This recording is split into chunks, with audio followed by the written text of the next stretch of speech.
مشقت کی ذلت جنہوں نے اٹھائی، جہاں میں ملی ان کو آخر بڑائی، کسی نے بغیر اس کے ہرگز نہ پائی، فضیلت نہ عزت نہ فرما روائی۔ نہال اس گلستاں میں جتنے بڑھے ہیں، ہمیشہ وہ نیچے سے اوپر چڑھے ہیں۔ بہت ہم میں اور تم میں جوہر ہے مخفی، خبر کچھ نہ ہم کو نہ تم کو ہے جن کی۔ اگر جیتے جی کچھ نہ ان کی خبر لی، تو ہو جائیں گے مل کے مٹی میں مٹی۔ یہ جوہر ہیں ہم میں امانت خدا کی، مبادا تلف ہو ودیت خدا کی۔ نہیں سہل گر صید کا ہاتھ آنا، تو لازم ہے گھوڑوں کو سرپٹ بھگانا۔ نہ بیٹھو جو ہے بوجھ بھاری اٹھانا، ذرا تیز ہانکو جو ہے دور جانا۔ زمانہ اگر ہم سے زور آزما ہے، تو وقت اے عزیزوں یہی زور کا ہے۔ بشر کو ہے لازم کہ ہمت نہ ہارے، جہاں تک ہو کام آپ اپنی سنوارے۔ خدا کے سوا چھوڑ دے سب سہارے، کہ ہیں عارضی زور کمزور سارے۔ اٹھو وقت تم دائیں بائیں نہ جھانکو، سیدھی اپنی گاڑی کو تو آپ ہانکو۔ تم ہی اپنی مشکل کو آساں کرو گی، تم ہی درد کا اپنی درماں کرو گی، تم ہی اپنی منزل کا ساماں کرو گی تم ہی کچھ اگر یاں کرو گی۔ چھپا دستی ہمت میں زوری قضا ہے، مسل ہے کہ ہمت کا حامی خدا ہے۔ السلام علیکم اسٹوڈنٹس، آپ سب کو ویلکم ہے excellence on line learning school میں۔ اپنی نوٹ بکس نکال لیں اور توجہ سے سنیں، کیونکہ آج ہم ایک بہت ہی اہم سبق پڑھنے جا رہے ہیں۔ اور بچوں، اگر آپ نے اس کتاب کے پچھلے اسباق نہیں دیکھیں تو ابھی ہمارے چینل پر جائیں اور وہ لازمی دیکھیں، تاکہ آپ کو یہ سبق مکمل سمجھ آئے۔ آج ہم 9ویں جماعت کی اردو کا جو سبق پڑھیں گے وہ ہے سبق نمبر 13، یعنی محنت کی برکات۔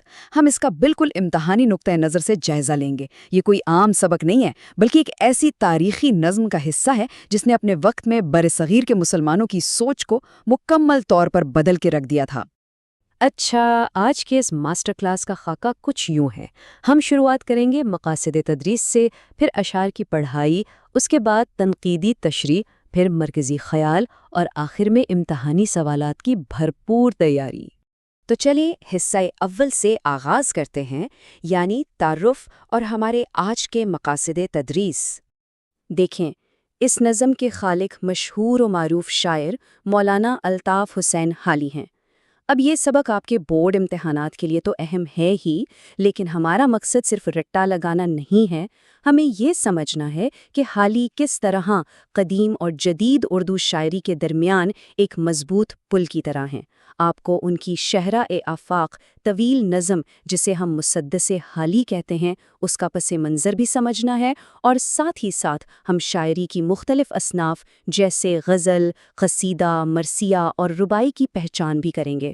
لیکن اشعار شروع کرنے سے پہلے یہ جاننا بہت ضروری ہے کہ یہ مسدس آخر ہوتا کیا ہے۔ بہت سادہ سی بات ہے، مسدس شاعری کی وہ صنف ہے جس کے ہر ایک بند میں 6 مصرے یعنی 6 لائنیں ہوتی ہیں۔ حالی نے اپنی اس عظیم نظم کے لیے بالکل یہی ساخت استعمال کی، اور یاد رکھیں امتحانی پرچوں میں یہ تعریف اکثر MCQs یا شارٹ کویسچنز میں پوچھی جاتی ہے، تو اسے ابھی اپنے پاس نوٹ کر لیں۔ اب آتے ہیں حصہ دوم کی طرف، یعنی اشعار کے درست تلفظ اور وزن کے ساتھ روانی سے پڑھائی۔ اسٹوڈنٹس اپنی کتابیں کھول لیں اور میرے ساتھ ساتھ چلیں۔ میں ان اشعار کو پڑھوں گا اور آپ نے الفاظ کی ادائیگی اور ان کے وزن پر غور کرنا ہے۔ مشقت کی ذلت جنہوں نے اٹھائی، کسی نے بغیر اس کے ہرگز نہ پائی، فضیلت نہ عزت نہ فرماروائی۔ دیکھیں کیسی زبردست بات کی گئی ہے۔ ان اشعار میں محنت کی اصل عظمت چھپی ہے۔ حالی بڑی خوبصورتی سے ہمیں بتا رہے ہیں کہ جو لوگ بس ہاتھ پر ہاتھ دھرے بیٹھے رہتے ہیں نا، وہ کبھی بلندی تک نہیں پہنچتے۔ محنت کے بغیر عزت اور کامیابی کا خواب دیکھنا بالکل ناممکن سی بات ہے۔ چلیں اب ہم اگلے اشعار کی طرف بڑھتے ہیں۔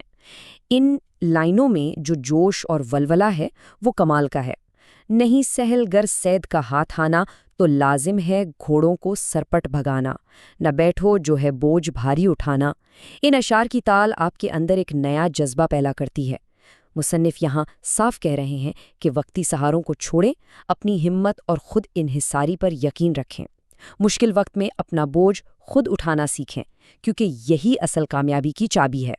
حصہ سوم، تنقیدی اور آسان وضاحت۔ اب ہم ان اشعار کی گہرائی میں جائیں گے اور ان کی تشریح کریں گے۔ اسٹوڈنٹس، اصل فن صرف اشعار کی ریڈنگ نہیں ہے، بلکہ ان کو کھول کر آسان اور منطقی تصورات میں بدلنا ہے۔ یہی وہ چیز ہے جو آپ کو بورڈ کے امتحان میں فل مارکس دلوا سکتی ہے۔ اب حالی کے اس استارے پر ذرا غور کریں۔ نہیں سہل گر سید کا ہاتھ آنا تو لازم ہے گھوڑوں کو سرپٹ بھگانا۔ یہاں سید کا مطلب ہے شکار، اور یہ شکار دراصل آپ کی کامیابی، آپ کی منزل ہے۔ حالی فرما رہے ہیں کہ بھائی کامیابی پلیٹ میں رکھ کر نہیں ملتی، اس کے لیے مشکلات برداشت کرنی پڑتی ہیں، گھوڑے دوڑانے پڑتے ہیں، یعنی سخت جد و جہد کرنی پڑتی ہے۔ صرف حالات کا رونا رونے سے کچھ نہیں ہوگا۔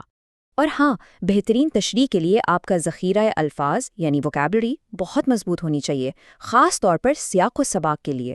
مثال کے طور پر لفظ سید، جس کا میں نے ابھی بتایا، اس کا مطلب ہے شکار۔ فرما روائی کہتے ہیں حکومت یا بادشاہی کو، اور عارضی کا مطلب ہے وقتی یا ناپائیدار۔ جب آپ پرچے میں ان کلاسیکی الفاظ کے بالکل درست اور واضح معنی لکھیں گے نا، تو ممتحن پر آپ کی قابلیت کا بہت زبردست امپریشن پڑے گا۔ اسی طرح حالی ایک اور جگہ فرماتے ہیں خدا کے سوا چھوڑ دو سب سہارے کہ ہیں عارضی زور کمزور سارے۔ اب ذرا رک کر سوچیں اسٹوڈنٹس، آپ کے خیال میں مصنف اس نقطے سے کیا ثابت کرنا چاہ رہے ہیں؟ دراصل وہ اس وقت کے مسلمانوں کے سماجی حالات پر گہری چوٹ کر رہے ہیں جو دوسروں پر بہت زیادہ انحصار کرنے لگے تھے۔ حالی یہ سمجھا رہے ہیں کہ دنیاوی طاقتیں بہت ہی عارضی ہوتی ہیں، انسان کو چاہیے کہ وہ صرف اللہ کی ذات پر بھروسہ کرے اور پھر اپنی ذاتی ہمت اور شجاعت سے میدان میں اترے۔ حصہ چہارم، مرکزی خیال اور فلسفہ۔ آخر حالی کا اس پوری نظم میں اصل پیغام کیا ہے؟ اشعار کو لائن بائی لائن سمجھنے کے بعد اب ہم اس وسیع تر فلسفیانہ پیغام پر بات کریں گے جو پوری نظم کی جان ہے، اور یہ وہ چیز ہے جسے آپ امتحانات میں نظم کا خلاصہ یا مرکزی خیال لکھتے وقت استعمال کریں گے۔ اس سبق کا مرکزی خیال کچھ یوں بنتا ہے: خدا صرف انہی کی مدد کرتا ہے جو اپنی مسلسل اور انتھک محنت کے ذریعے مشکلات کا ڈٹ کر مقابلہ کرتے ہیں۔ اسٹوڈنٹس اسے اپنی کاپیوں میں لازمی لکھ لیں، کیونکہ یہی حالی کے پیغام کا اصل نچوڑ ہے، اور جو درس انہوں نے اس دور کے نوجوانوں کو دیا، یقین کریں وہ آج کے دور میں بھی 100% سچ ہے۔ حالی کا یہ فلسفہ محض کتاب کی حد تک نہیں ہے، یہ آپ کی پریکٹیکل لائف سے جڑا ہے۔ زندگی میں شارٹ کٹس ڈھونڈنے کے بجائے جب آپ محنت کی عادت ڈال لیتے ہیں نا، تو یہ آپ کی شخصیت کو لوہے کی طرح مضبوط بنا دیتی ہے۔ کل کو آپ کسی بھی فیلڈ میں جائیں، یہی سخت محنت اور خود اعتمادی آپ کے بہترین کیریئر کی سب سے ٹھوس بنیاد بنے گی۔ حصہ پنجم، جس کا آپ کو سب سے زیادہ انتظار ہوتا ہے، امتحانی سوالات کی تیاری۔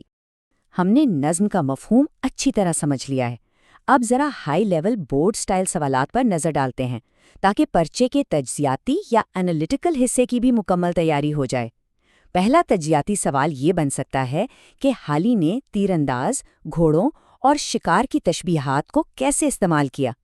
اس کا جواب دیتے وقت آپ کو سمجھانا ہوگا کہ تیر، دوڑتے گھوڑے اور شکار کا منظر اصل میں طالب علموں کی تعلیمی اور کیریئر کی جدوجہد کی نمائندگی کر رہا ہے۔ منزل جتنی بڑی ہوگی، محنت کے گھوڑے اتنے ہی تیز دوڑانے ہوں گے۔ اگلا سوال آپ کے تصورات کو جانچنے کے لیے ہے۔ حالی کہتے ہیں کہ دنیاوی سہارے انسان کو اندر سے کمزور بنا دیتے ہیں۔ کیا آپ اس نظریے سے اتفاق کرتے ہیں؟ ذرا اس پر تنقیدی انداز میں سوچیں۔ یہ اصل میں خود انحصاری بمقابلہ دوسروں پر انحصار یعنی ڈپینڈنسی کی بحث ہے۔ آپ کا جواب ٹھوس دلائل پر مبنی ہونا چاہیے کہ کس طرح دوسروں پر اندھا بھروسہ کرنے سے انسان کی اپنی صلاحیتوں کو زنگ لگ جاتا ہے۔ اور ہاں، سب سے اہم چیز، سیاق و سباق کا سوال۔ جب بھی پرچے میں ان اشعار کی تشریح آئے تو آپ نے حوالہ متن میں یہ لازمی لکھنا ہے کہ یہ نظم مسدس حالی سے لی گئی ہے اور اس کی ہیئت مسدس ہے، یعنی 6 مصروں والا بند۔ یہ وہ چھوٹی مگر کلیدی ٹیکنیک ہے جو بورڈ کے امتحانات میں آپ کے نمبروں کو یکدم اوپر لے جاتی ہے۔ تو اسٹوڈنٹس، اس کے ساتھ ہی ہمارا آج کا یہ تفصیلی اور وضاحتی سبق اپنے انجام کو پہنچتا ہے۔ اسٹوڈنٹس، اس سبق کے نکات کو اپنی تحریر میں ڈھالنے کی کوشش کریں تاکہ امتحانی تیاری بہتر ہو سکے۔ یاد رکھیں، بار بار لکھنے کی پریکٹس ہی آپ کو پرفیکٹ بناتی ہے۔ اگر آپ کو یہ سبق پسند آیا تو ویڈیو کو لائک کریں اور اپنے دوستوں کے ساتھ شیئر کریں تاکہ ان کا بھی فائدہ ہو۔ برائے کرم ہمارے اس پلیٹ فارم کو سبسکرائب کرنا نہ بھولیں تاکہ ہم مستقبل میں بھی آپ کے لیے ایسے ہی زبردست اسباق لاتے رہیں۔ اگلے سبق تک کے لیے اجازت دیجیے۔ خدا حافظ۔